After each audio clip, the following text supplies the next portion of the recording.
के ऊपर फोर्स किया जाता है मुसलमानों को। आप जानते हैं वंदे मातरम की हकीकत क्या है? नहीं जानते। हमारे मुस्लिम उलमाए किराम ने इसकी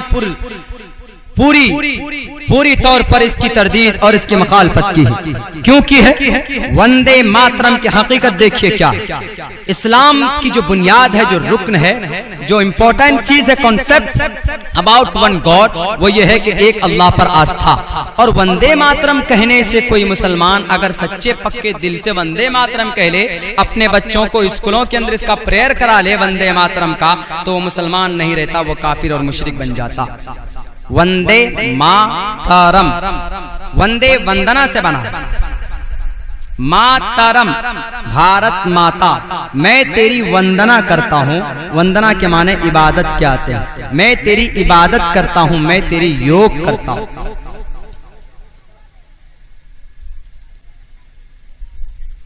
ये जिन लोगों को मालूम है उन्होंने ये आवाज नहीं उठाई। हमारे हिंदू भाइयों, अदब के साथ लेकिन बिला खौफ होकर मैं ये बात कहना चाहता हूं कि आप अपने धर्म शास्त्र को पढ़ने की कोशिश कीजिए, खुद आपको पता चलेगा कि भाई आपको इबादत पूज्य प्रार्थना किन की करनी है। आपके अंदर इतने खुराफात हैं, बल्कि जिस कौम के अंदर भी खुराफात पैदा, बिदात और रसूमात पैदा होते हैं, वो उनके धर्म शास्त्र से हट कर जिंदगी गुजारता है तो वो कौम गलत रास्ते पर चलने लगती है। इस्लाम अल्लाह को एक मानते हुए उसकी इबादत करता है, चूंकि वह अपने धर्म शास्त्र कुरान करीम को पढ़ता है। कुरान करीम की तालीम होती है, अहादीस की तालीम होती है, उनको पता होता है भाई कुरान करीम के अंदर रब ने क्या कहा, कुरान करीम के अंदर अल्लाह क्या चाहता है। हमारे हिंदू भाइयों, आप भी अपने धर्म शास्त्रों को पढ़ने की कोशिश करो कि रामायण, महाभारत, गीता, ऋग्वेद, यजुर्वेद, सामवेद, अथर्ववेद, पुराण, उपनिषद, इनके अंदर ईश्वर क्या कहना चाहता है, तो आपको पता चलेगा कि भाई आपको भक्ति किसकी करनी चाहिए। वंदे मातरम की इजाजत नहीं है, ये तौहीद और एक ईश्वरवाद के खिलाफ इशू है। वंदे मातरम भारत माता, मैं तेरी वंदना करता हूं। कुरान उठाकर हमने देखा तो मुसलमानों से कुरान कहता है कि ला ताबुदू मिन दूनिल्लाह, अल्लाह के अलावा तुम किसी और की वंदना मत करना। माचिदन यद विशन सत सिखायो यारिशन यद्यैकैतमुष्टुहि कृष्टिनानि विचरननि। ऋग्वेद का यह मंत्र ईश्वर परमात्मा कहता है कि सारी प्रजा उस एक परमात्मा की, परम शक्तिमान की पूज्य प्रार्थना करें। यह कैतमुष्टुहि कृष्टिनानि विचरननि, उस एक के अलावा किसी और की प्रशंसा नहीं होनी चाहिए। ऋग्वेद ईश्वर कह रहा, जो लोग वंदे मातरम पर मुसलमानों को फोर्स करते हैं, अगर वो ऋग्वेद यजुर्वेद पढ़ते तो वो कभी भी नहीं कहते। तालीम नहीं होती कहीं पर ऋग्वेद यजुर्वेद सामवेद अथर्ववेद की, धर्म शास्त्रों की, जिसकी बुनियाद पर वो अपनी जिहालत की बुनियाद पर लोगों को मजबूर करते हैं। मुसलमान अपने कुरान करीम के मुताबिक अपनी जिंदगी गुजार रहा है।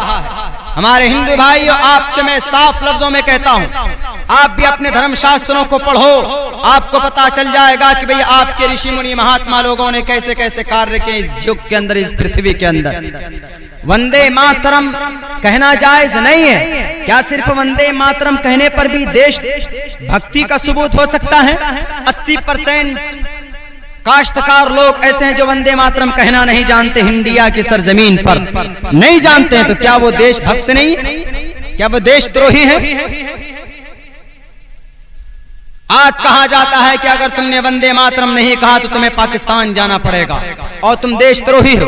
अदब के साथ हमारे हिंदू भाइयों, मैं जानता हूं कि हिंदू मुसलमानों के बीच में गंगा जमनी तहजीब है, भाई भाई आपस में मिलकर रहना चाहते हैं। आपके इलाके के अंदर भी होगा, हमारे इलाकों के अंदर जाओ आप, एक दूसरे के फंक्शन के अंदर हिंदू मुसलमान शिरकत करते हैं।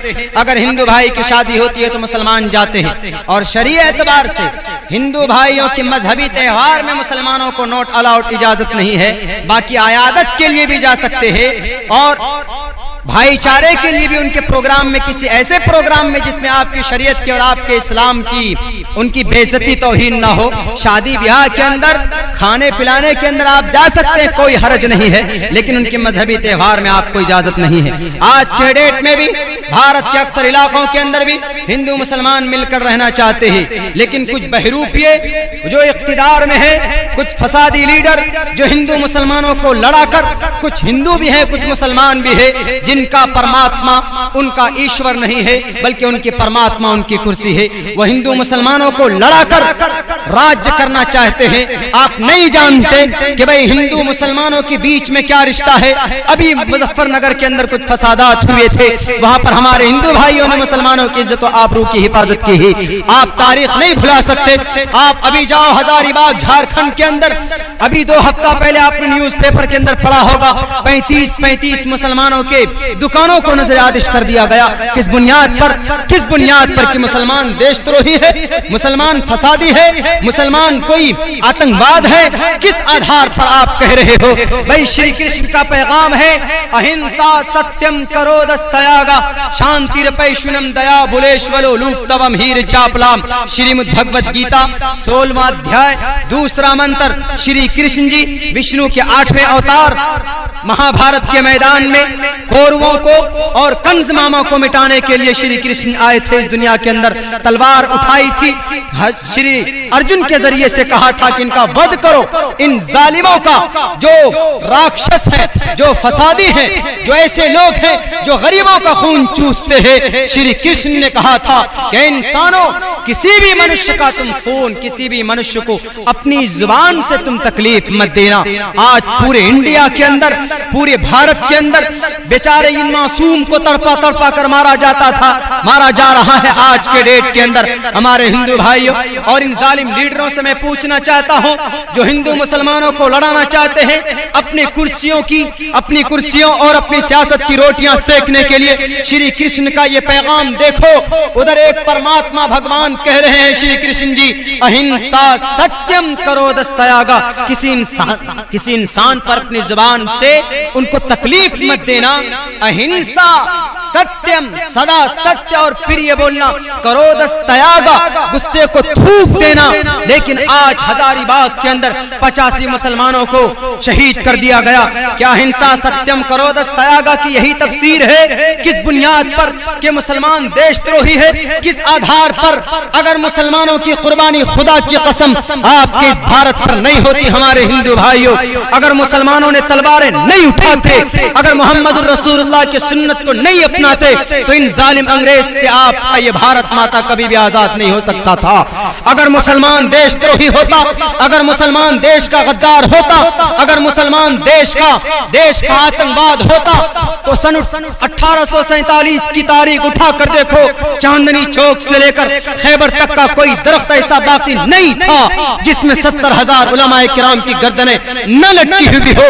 और तो और दिल्ली की जामे मस्जिद की सहन को उठाकर देखो, शामली की मैदान को उठाकर देखो, वहां पर आज भी हिंदुस्तान के अक्सर जगहों के अंदर आज भी 1.5 फीट जमीन मुसलमानों के खून से रंगीन है। किस बुनियाद पर? भारत की धरती को बचाने के लिए उन जालिम अंग्रेज से किन्होंने 70,000 उलमाए किराम ने, अगर ये देश के गद्दार होते, अगर ये देशद्रोही होते, अगर ये देश के आतंकवाद होते, तो ये 70,000 उलमाए किराम फांसी के फंदे पर नहीं चढ़ते। अगर आज के डेट में आप कहते हो कि मुसलमान गद्दार है, तो इनकी कुर्बानियों का पहले ये सिला पेश करो।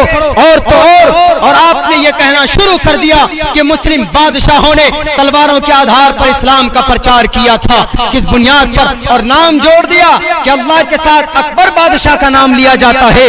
आप जरा इनकी तारीख को दोहराओ। अगर ये मुस्लिम साम्राज्य नहीं होते, अगर ये मुस्लिम बादशाह नहीं होते, कसम खुदा की पूरी दुनिया के अंदर आज आगरा का ताजमहल 7वें अजूबे के नाम से जाना जाता है। अगर मुसलमान इंडिया का देश का गद्दार होता, अगर अपने भारत का गद्दार होता, तो आगरा का ताजमहल नहीं बनाता। अगर मुसलमान इस देश का देशद्रोही होता, तो ये दिल्ली की लाल किला कभी नहीं बनवाते, ये कुतुब मीनार की बुलंदी नहीं देते। ये किनके बनवाए हुए हैं? इन्हीं मुस्लिम साम्राज्यों के बनाए हुए हैं। और तो और मुस्लिम अलीगढ़ यूनिवर्सिटी पूरी दुनिया के अंदर 45% हमारे हिंदू भाइयों के स्टूडेंट और उनके बच्चे पढ़ते हैं। अगर मुसलमान इस देश का गद्दार होता, तो इतनी सारे हिस्ट्रिकल पैलेसेस नहीं देते। हम कहते हैं, आज भी कहते हैं कि मुसलमान अगर कुर्बानी पेश नहीं करते, तो आज ये भारत माता, आज ये भारत की सरजमीन आजाद नहीं होती। क्या जरूरत थी मौलाना कासिम नानोतवी के कनपट्टी पर गोली लगवाने की? बेहोश होकर गिर गए, खून का फव्वारा निकल रहा है। किस बुनियाद पर? देश को बचाने के लिए बालाकोट की पहाड़ी पर तोप के सामने खड़े होकर मौलाना हुसैन अहमद मदनी ने कफन बांध कर कहा था, जालिम अंग्रेज, तेरे किसी तोप के गोलों में वो ताकत नहीं है जो हुसैन अहमद मदनी के सीने को चीर कर निकल जाए।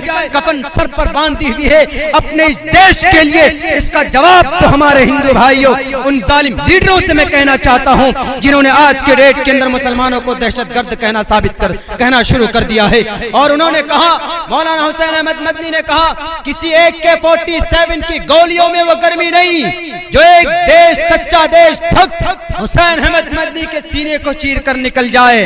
पूरी दुनिया जानती है ये तारीख किस बुनियाद पर अपने इस देश को बचाने। फिर क्यों कहा जाता है कि मुसलमान देश का गद्दार है, मुसलमान देश द्रोही? वंदे मातरम के ऊपर क्यों फोर्स करते?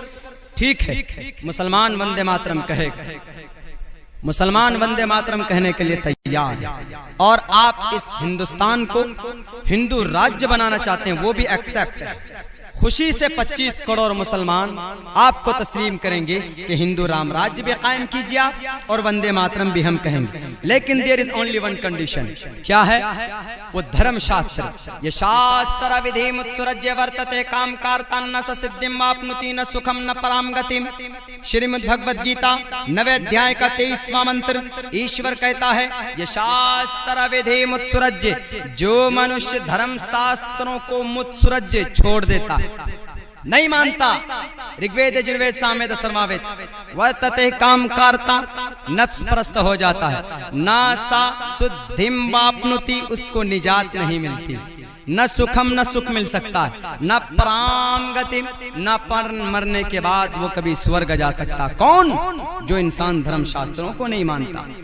भगवत गीता 5वां वेद जिसको कहा जाता, हमारे हिंदू भाइयों के हर घरों के अंदर पढ़ा जाता है ये।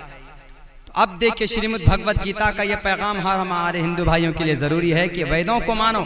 अब वेद क्या कहता? वंदे मातरम के सिलसिले में सुनिए, तस्सैते भक्तिवान से शियामा, ए परमात्मा हम तेरी भक्ति करते हैं, भारत माता की भक्ति नॉट अलाउड, इजाजत नहीं, हम भक्ति तेरी करेंगे। और भारत माता की जमीन और इस भारत की धरती पर कोई आंख उठाकर देख ले तो हम उसके आंख को फोड़ दें।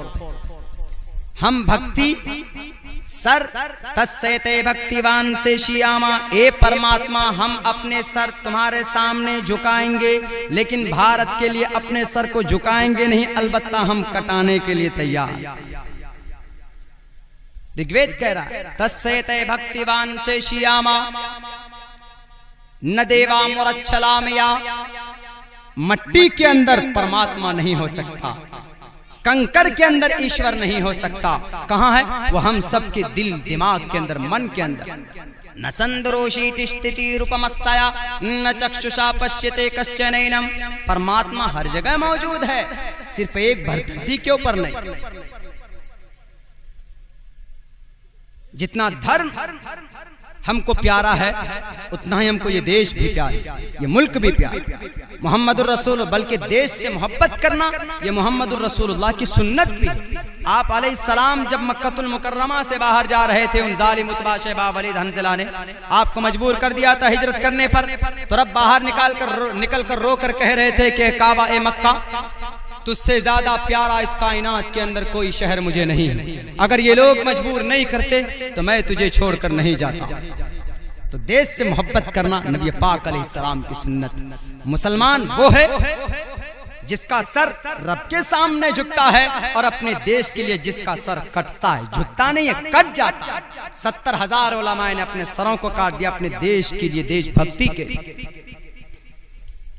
तो वंदे मातरम कहने की इजाजत वेदों में भी नहीं है। वेद साफ लफ्जों में कहता है,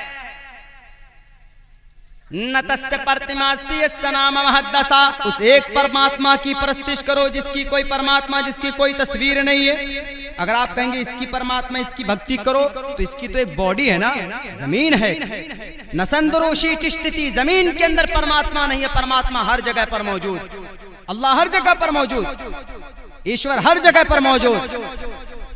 तो जब वैद मना कर रहा है तो इसीलिए हम उसको फॉलो नहीं कर सकते। तो अब जितने भी हमारे इन जालिम लीडर हैं जिन्होंने कहा कि वंदे मातरम कहो, अब उनको इस मैटर पर अमल करना चाहिए कि वंदे मातरम के ऊपर मुसलमानों को फोर्स ना करे। क्यों? मुसलमानों का कुरान ही नहीं, उनका वैद भी मना करता है। मुसलमानों का कुरान तो मना करता है साफ लफ्जों में, ला ताबुदू मिन दूनिल्लाह, अल्लाह के अलावा किसी के सामने सर मत झुकाओ।